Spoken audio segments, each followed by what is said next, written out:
Tremblez encore. 10 nouvelles histoires criminelles vraies et flippantes de Max Keyes, lues par l'auteur. Voici quelques éléments épars concernant cette affaire datant de 1976. Un bus scolaire, un président qui signe les chèques en blanc, 26 enfants qui s'évanouissent dans la nature californienne, 3 jeunes kidnappeurs, en apparence dynamiques et au visage avenant. Vous mélangez le tout et vous obtenez un cocktail tout à fait explosif, l'histoire de Chowchilla. Pourtant, pour une fois, tout le monde s'en sort à la fin. Même si certains traumatismes ne peuvent s'effacer chez les victimes, c'est important de le souligner. Les happy endings sont rares au pays de la criminologie, alors profitons-en.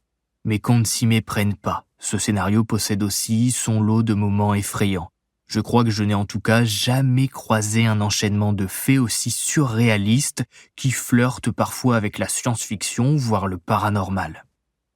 Alors, êtes-vous prêt à monter dans le bus pour découvrir le plus grand et célèbre enlèvement des États-Unis ? Sans vous mettre ni le couteau sous la gorge, ni l'arme sur la tempe. Direction Chowchilla. Pas la moindre empreinte. Nous sommes en 1976, une année de canicule, mois de juillet. Dans quelques mois, Jimmy Carter va devenir président des États-Unis. Le mythique Elvis Presley ne va chanter Love Me Tender qu'un an de plus, car il va s'éteindre au grand désespoir de ses fans.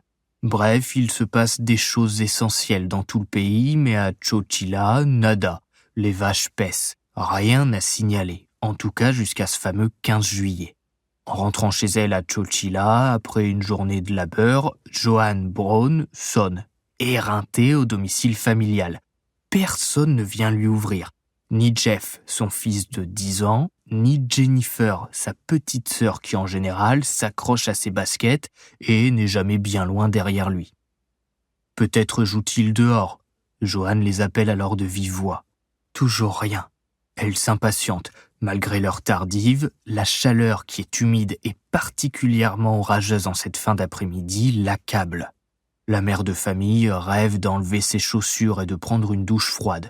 Bon, puisque personne ne bouge le petit doigt, elle se résout donc à introduire les clés dans la serrure. Mais Joanne comprend dès qu'elle franchit le seuil. Il lui suffit d'un coup d'œil circulaire lancé dans sa cuisine. Pas de beurre de cacahuète ouvert sur le plan de travail, ni de cuillère sale dans l'évier, ni de miettes de pain sur le carrelage. Déduction logique, les enfants n'ont pas laissé l'espace saccagé comme à leur habitude, ils n'ont pas goûté, ils ne sont donc tout simplement pas là. Le bus de leur centre de loisirs a peut-être eu du retard. 1 heure se passe, puis 2. Avec son époux, Joanne Brown se décide finalement à contacter la police. Ils ne sont pas les seuls. Les 26 enfants de ce bus scolaire, dont les plus petits ont à peine 5 ans, ainsi que le chauffeur lui-même, Ed Ray, ne sont pas rentrés. Toutes les familles sont paniquées. Le standard du shérif Ed Bates est en passe d'exploser. On est à 11 km de Chowchilla, juste avant la nuit, alors que le ciel gronde et que les éclairs fusent enfin, comme libérant le ciel de sa pesanteur. Un policier repère entre 2 raies de lumière et des bambous très hauts un véhicule abandonné sur le bas-côté dans le lit d'une rivière asséchée. Que fait-il là ? S'agit-il d'un accident ? Aurait-il fait une sortie de route ? Il s'inquiète. Pas un bruit. Est-ce que tout le monde serait mort à l'intérieur ? En se rapprochant, le policier parvient à identifier le véhicule entre les décharges d'électricité zébrant la nuit. L'engin est beaucoup plus long qu'il ne l'imaginait. Il ne s'agit pas d'une voiture, mais d'un bus scolaire un peu vétuste, vide. Il fait alors le lien avec les disparitions d'enfants de la ville de Chowchilla et contacte immédiatement le shérif qui se précipite sur les lieux. Oui, le véhicule correspond bien à celui qui ramenait tous les enfants de la piscine ce 15 juillet. La situation est incompréhensible. Sur le sol, pas la moindre empreinte de pas. Comment 26 enfants et un chauffeur ont-ils pu ainsi se volatiliser en quelques heures sans laisser de traces ? Se sont-ils enfuis dans une soucoupe volante débarquée du ciel ? On se croirait dans le film de Steven Spielberg, Rencontre du troisième type. De mémoire de shérif, Ed Bates, qui porte un accoutrement d'un autre temps, bottes à bout pointu et chapeau de cow-boy, n'a en tout cas jamais été témoin d'un enlèvement aussi bizarre. Devant tous les parents hébétés et terriblement anxieux concernant le sort de leurs enfants, réunis en urgence ce soir-là dans la caserne de pompiers, il ne sait quoi dire. Serait-ce un immense canular? Une blague de très mauvais goût? Certains parents y pensent, l'espèrent même sans trop y croire.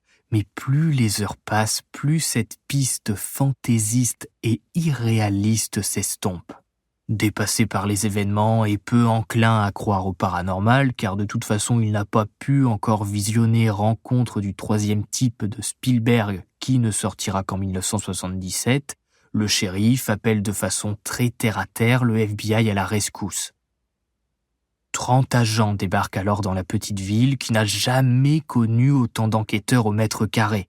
Les équipes réservent à elles seules les chambres des 2 uniques motels de la ville. Jamais Chowchilla n'a autant attiré l'attention.